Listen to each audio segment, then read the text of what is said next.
Lebih dari 1 dekade yang lalu, para ilmuwan memperhatikan variasi lambat pada ketinggian es Antartika. Ternyata itu karena gerakan aktif danau-danau yang terhubung dengan sungai subglasias. Seluruh sistem air terisi dan terkuras menyebabkan pergerakan es.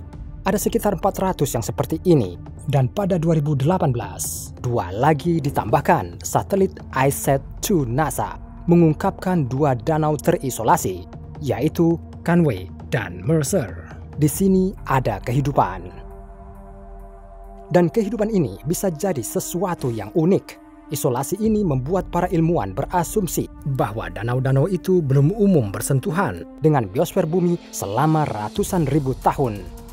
NASA meluncurkan proyek penelitian Danau Mercer untuk memindai kehidupan danau. Dan juga mempelajari proses pengeboran inti es sebelum pergi ke bulan es Jupiter dan Saturnus untuk melakukan hal yang sama. Tetapi apa yang bisa dianggap sebagai kehidupan? Apa yang membuat bulan Saturnus terlihat seperti usus sapi? Dan mengapa lebih baik jika kita tetap tidak menyadari apa yang tersembunyi di bawah es?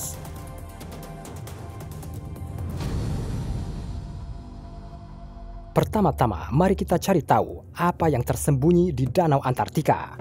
Untuk waktu yang lama, Antartika dianggap tidak bernyawa dan hanya sedikit orang yang tertarik padanya.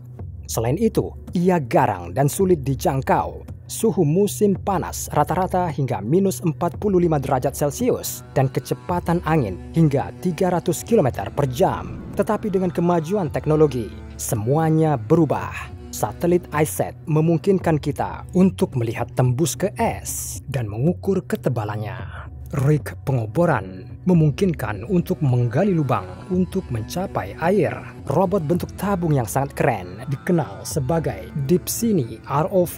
Singkatannya adalah Submersible Capable of Under Ice Navigation and Imaging. Tahan terhadap tekanan subglasial, membawa sampel es ke tangan para ilmuwan.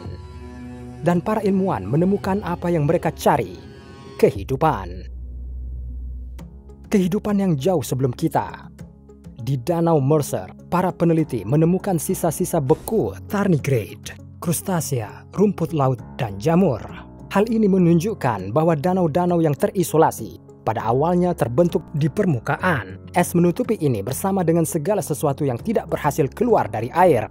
Dan sejak sinar matahari berhenti mencapai air, perkembangan kehidupan berhenti. Itulah mengapa para ilmuwan Rusia terkesan dengan penemuan 3 bakteri hidup di Danau Vostok. Salah satunya sebelumnya ditemukan di gletser Himalaya. Yang kedua menimbulkan beberapa pertanyaan karena terkait dengan organisme heterotrofik. Artinya, organisme ini memakan binatang untuk bertahan hidup. Basil membutuhkan makanan organik yang tidak tersedia di Danau Vostok.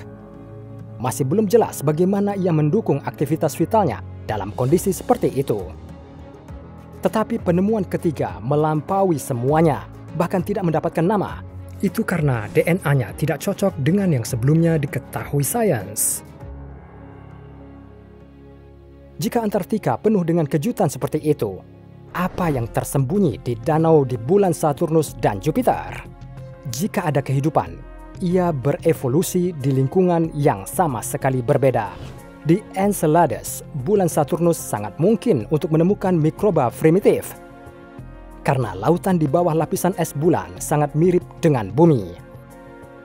Ini juga mengandung oksigen, hidrogen, karbon, dan nitrogen, elemen dasar untuk menelurkan kehidupan. Para ilmuwan menemukannya dengan menganalisis air geyser. Ya, Enceladus memuntahkan semburan air asin panas hingga 200 km di atas permukaan. Ini secara signifikan menyederhanakan tugas ke sini pesawat ruang angkasa antar planet NASA yang mengumpulkan sampel air.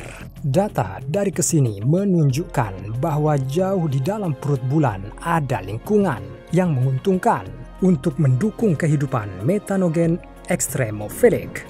Mikroba anaerobik serupa ditemukan di kedalaman gelap lautan bumi, di rawa-rawa, dan bahkan di usus sapi, di mana kondisinya agak asam. Berbicara tentang lingkungan asam, lautan subglasial bulan lain Europa telah lama dianggap terlalu asam bagi kehidupan untuk berevolusi. Ada kadar asam sulfat yang tinggi di dalam air. Namun baru-baru ini, para ilmuwan NASA mendapati bahwa komposisi air berubah menjadi kaya akan klorida dan menjadi lebih bermanfaat. Mungkin ini karena interaksinya dengan formasi vulkanik di kedalaman Europa. Jika ini berlanjut, koloni Riftia atau cacing annelid bersama dengan moluska dan krustasea dapat berkembang di sana, sama seperti di bumi di sekitar ventilasi hidrotermal vulkanik bawah laut. Lagi pula, Danau Mono di California juga memiliki tingkat pH yang tinggi, tapi itu dihuni oleh organisme uniseluler dan multiseluler, termasuk krustasea dan bahkan ikan. Satu-satunya perairan yang tidak bisa sama dengan di bumi adalah perairan Titan, bulan Saturnus. Ya, diketahui pasti ada beberapa kantong air cair. Ukuran Kraken Mare sebanding dengan Laut Kaspia, dan Legia Mare lebih besar dari danau air tawar manapun di bumi. Tapi kehidupan di sana sulit dibayangkan karena laut ini tidak terbuat dari air. Ini seluruhnya terbuat dari metana cair. Namun demikian, para ilmuwan masih berharap untuk menemukan organisme hidup di danau metana. Beberapa orang mengatakan bahwa organisme paling sederhana dapat memulai rantai makanan loop tertutup. Mereka dapat mengoksidasi zat anorganik dan membentuk lapisan sedimen organik. Ini akan menyediakan makanan untuk organisme lain seperti herbivora yang mirip dengan ikan. Sedimen akan menjadi padang rumput mereka. Padang rumput akan menarik predator seperti hiu bumi.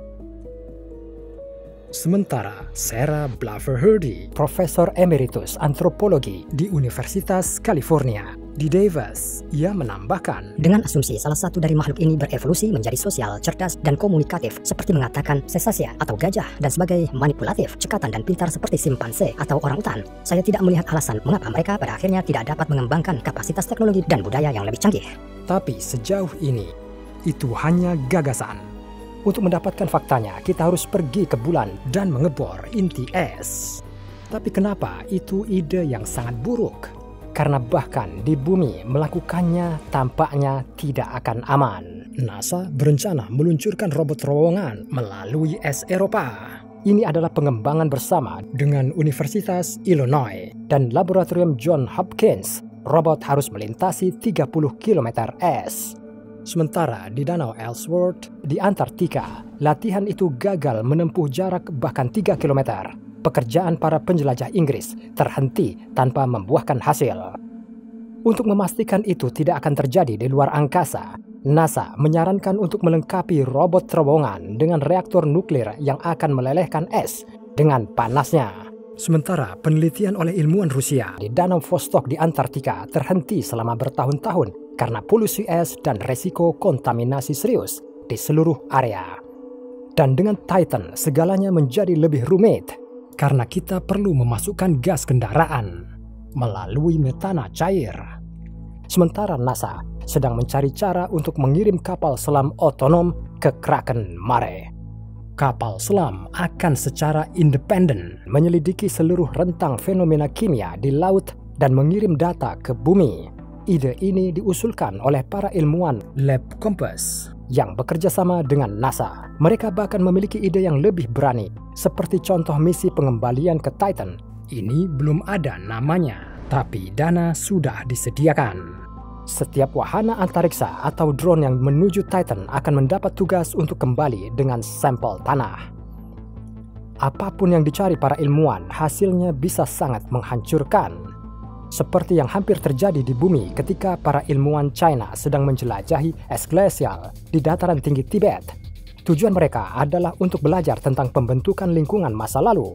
Mereka mengembangkan teknik mereka sendiri dalam mengumpulkan dan mengolah es, sehingga mereka tidak mencemarinya dan mendapatkan hasil yang baik. Para ilmuwan menganalisis sampel inti es yang diambil pada 2015 dan mendapati ini berusia 15.000 tahun. Dan selama ini tersimpan virus. 33 kode genetik virus yang hanya 4 yang diketahui manusia. Para ilmuwan mendapati bahwa virus ini tidak hanya bertahan dalam kondisi ekstrim, tetapi juga masih mampu menginfeksi sel. Dan setelah 15.000 tahun, tentu saja para peneliti sangat waspada dan berhati-hati untuk menghindari pelepasan virus dari laboratorium. Tapi, apakah menurut Anda ketekunan belaka akan membantu ketika berurusan dengan fragmen materi luar angkasa yang akan dibawa NASA ke bumi?